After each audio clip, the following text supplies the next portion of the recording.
Hello. As I'm not a medical doctor or professional in the field, please don't take any of this information for any medical advice. Don't use this information during emergencies for your physical health and for your mental health. This video is just to help expand your thinking patterns. I'm just speaking from what my truth feels like, but you can take this knowledge however you feel. Please enjoy this video, and I hope you take something beneficial out of it. Thank you. Enjoy. Good morning, good evening, good afternoon. Today we're going to talk about self-confidence. Do you feel like that you lack self-confidence? Do you always question yourself if you're good enough or not? Do you dwell on the mistakes that you made? What does your inner voice say? These questions can help you find out if you do lack self-confidence or not. Today we're going to talk about what does low self-confidence looks like, what does low confidence do to you, and how to improve your self-confidence. So I brought a list basically stating what does low confidence do to you. So low confidence can create anxiety, a poor outlook on self. It also creates a low self-esteem as you have a poor outlook on yourself. As you dwell on your mistakes also occur more often when you dwell on them, as your thinking process is about making mistakes. So you tend to make more mistakes with that thinking process. It can cause stress, anxiety, depression, all those negative mental health concerns. It can lead to drug and alcohol use. As you are not confident, you may go towards using those kind of substances just to help feel better, typically during the time being. You tend to not achieve a lot of more things, like you don't achieve things as often as you don't take risks, whereas if you do have confidence, you do tend to take risks. Another thing where poor self-confidence due to you is that it impacts your relationships. As you don't put enough energy into relationships, because of your lack of self-confidence, your relationships won't be enhanced or as improved as you'd like to be. So, as we talked about what low self-confidence do to you, we're also going to talk about where it came from. So low self-confidence can come from experiences, relationships, childhood, traumas, or anything like that. It also can come from failures and successes. So we take our experiences from our childhood all the way into our adulthood, and sometimes they stick with us for life. So if you grew up in a household where you didn't have the opportunity to explore or to make friends or try new things, you're more than likely to have low self-confidence. Even if you had siblings and they picked on you so often that you develop this low self-esteem, you can carry that trait into your adulthood. And within that adulthood, you're going to experience the same thought patterns and same emotions when you make new relationships, when you try new things. You're not as, you don't believe in yourself as much because of your past experiences, resulting in maybe in failures and lack of success and causing more stress. It's like a pattern that's hard to get out of. Poor self-confidence also can come from the different types of relationships that you put yourself through, or that the people that you surround yourself with. So if you surround yourself with people who put you down, who say things that are mistreating to you, who are abusive to you, you're going to start maybe believing them and start getting into that energy level field and thinking and believing what they say to you. If they say to you that you're dumb, that you're not good enough, you may eventually start to believe that, especially in a romantic relationship where you're with this person and you're intimately with them and they put you down. You may start to believe them, which is obviously hard on the self-confidence level. So let's say a person, they do get good grades and they have a good job, but as those are good things, then you would think that make a person feel good and confident. People with low self-confidence tend to rely on things of people complimenting them, saying good job, well done, and giving them acknowledgements. Without those acknowledgements and other people's recognition, it's hard for a person who with so low confidence to feel confident, because as they do good things, but they don't hear good things from other people, they don't really feel it internally. Low self-confidence can be also shown as not taking action, as you don't take risks. So with confidence, you feel like you're confident in yourself taking a risk, so you take more action. But if you have low self-confidence, you're not going to take as many risks, resulting in not being progressive in anything, not working on anything. So you won't get many things done if you have low self-confidence. So as we discussed, what does low self-confidence look like? We're going to start looking at the benefits of having confidence. So I have a list here also stating like many benefits. You can, as we were talking, one of the benefits is you put yourself out there more, you do take a risk, you get more things done, you feel accomplished, you feel happier. Your relationships are booming as you are confident in yourself. When you're confident in yourself, people actually are attracted to confidence. So a lot of people are more attracted to talking to you. With confidence, you also become resilient. Even when you do make mistakes, you just say, okay, this is what happened. This is what I'm going to do next time. And you're not afraid to make mistakes as you're confident in yourself altogether. So confident people, they're not perfect. No one is perfect. Even with confidence, we still make mistakes, or people with confidence still make them.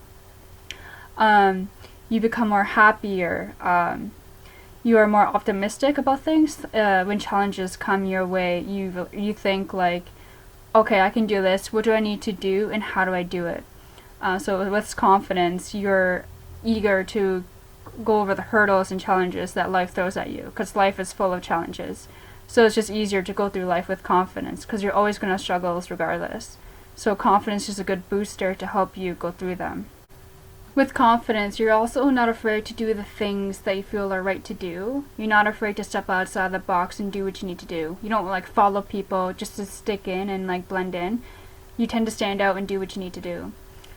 You also tend to gain more skills and build skills as you try new things. You also don't worry about much of anything.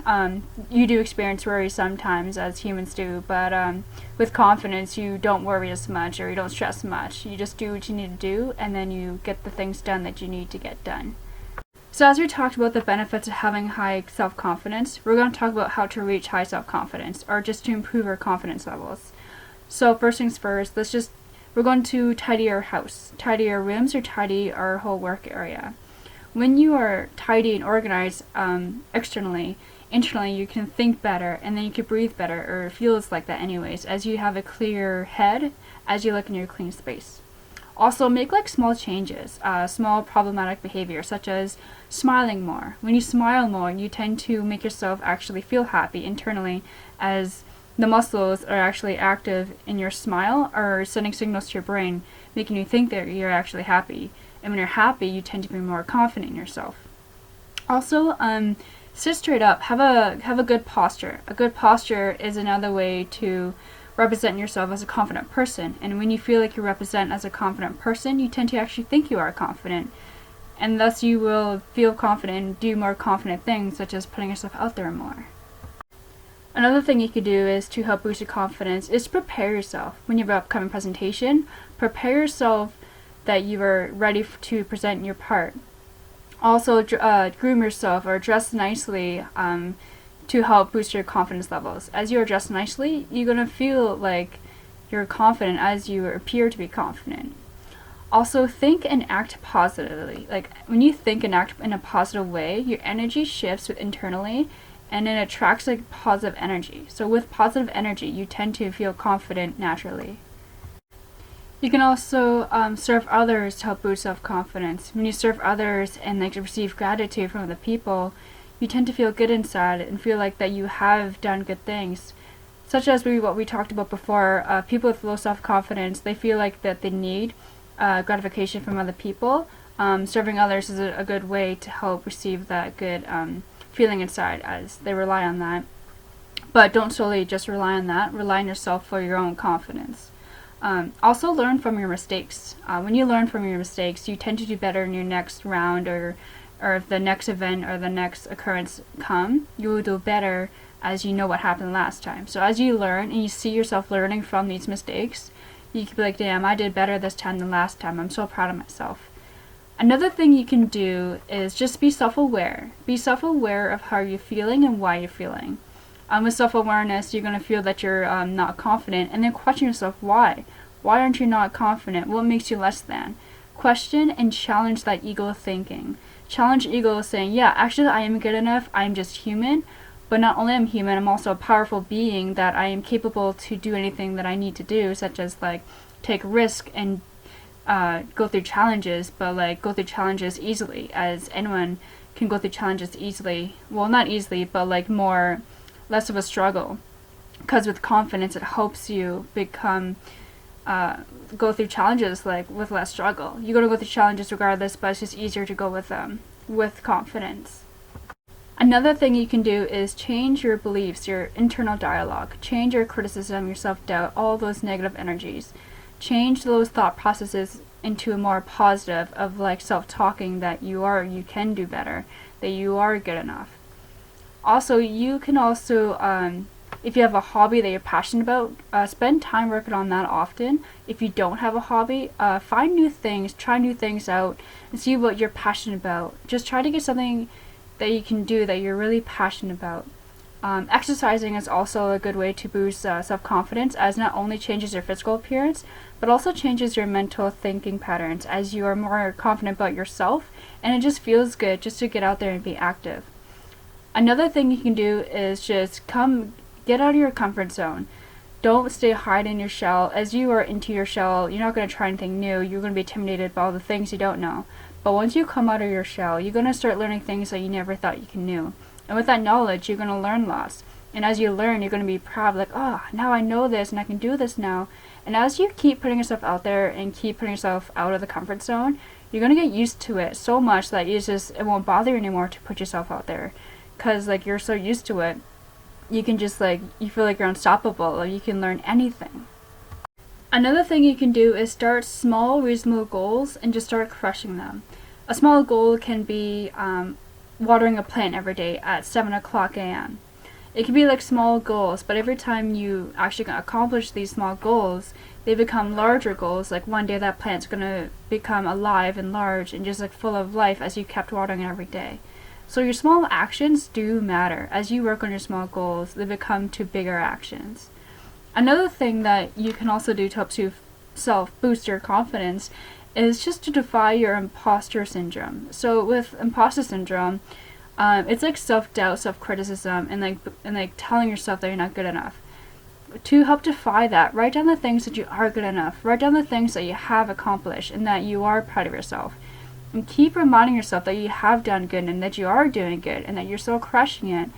And just like erase all that negative thinking. I know it's easier said than done, but like try to minimize it and just focus on the good stuff that you have done and the goals that you have set for yourself and how you're going to accomplish those goals.